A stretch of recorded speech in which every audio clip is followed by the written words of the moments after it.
Yun, ayan, magluluto tayo ngayon ng ginisang sa miso. Ayan, ang ating mga ingredients, luya, sibuyas, sili, kamatis, and ayan, ang ating istang gagamitin ang salmon. Then, meron tayong tamaring sampalok.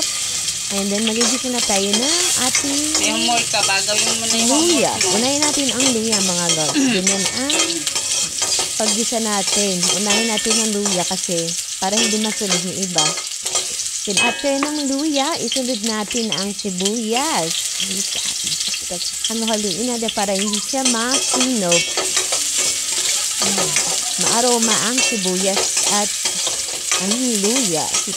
Mabango siya pag ginigisa. Yan after niya, nilagay din natin ang ating kamatis. Ayan, 2 piraso kamatis yan ng mga katindera.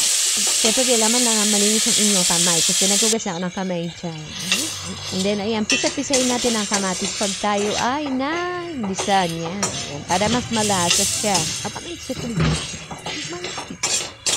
Ayan, gisa-gisa, pisa-pisain natin hanggang sa magtatas yung kamatis. Ayan, may naiwan pang isang kamatis. Ilagay natin. Then, after niya, natin igisa ang kamatis. Ilagay na natin ang ating miso. Ayan, 5 piso lang yung miso na yan, mga lods. Marami na siya, diba?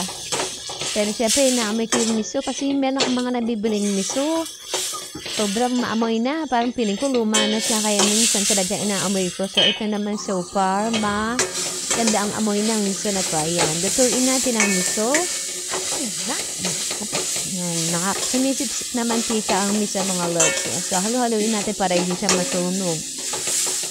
Maamoy, mabango ang kamatis kasi pag luto-luto talaga yung kamatis, mabango siya. Ayan, kumakata siya, pasama ang muso. Ayan, then after niyan, lagyan natin siya ng tubig. Ayan.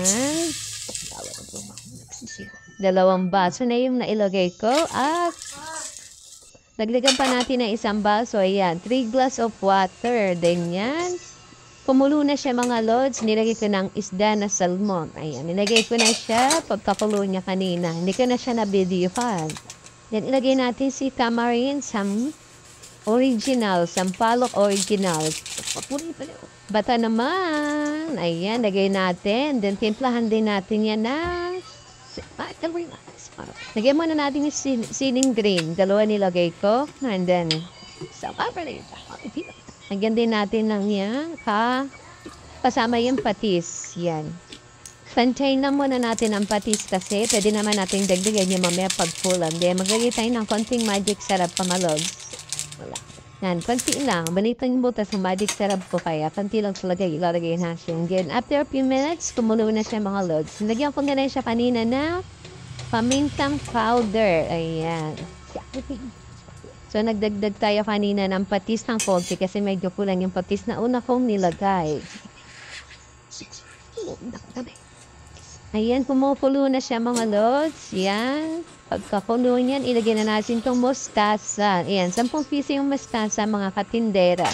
Oh, marami siya, no? Pero hinati ko yung mga malalapad na mustasa na kasama dyan. Hinati ko siya sa gitna. Then yan, pagkulo niyan, patayin nyo na yung pala niyo, mga lods. Huwag nyo pa kula ng matagal kasi ang mustasa parang mapait siya pag sobrang kulo na siya. Kaya huwag nyo siya pakulaan ng masyado. Ayan, tapan natin do. Ayan, kumulo na agad siya, diba, mga lods? Yan, papatayin ko na yung pala na. Ayan. Kasi mabababat na siya dyan sa sabaw, maluluto pa siya at mapangit ang lasa ng mustasa pag overcook, mapait. Diba, legit? Ready to eat na tayo, mga katindera. Ayan, 149 pesos ang salmon na bili ko kanina. Belly fart lang yan, mga loves. Ayan, and ready to eat na. Thank you for watching. Bye-bye!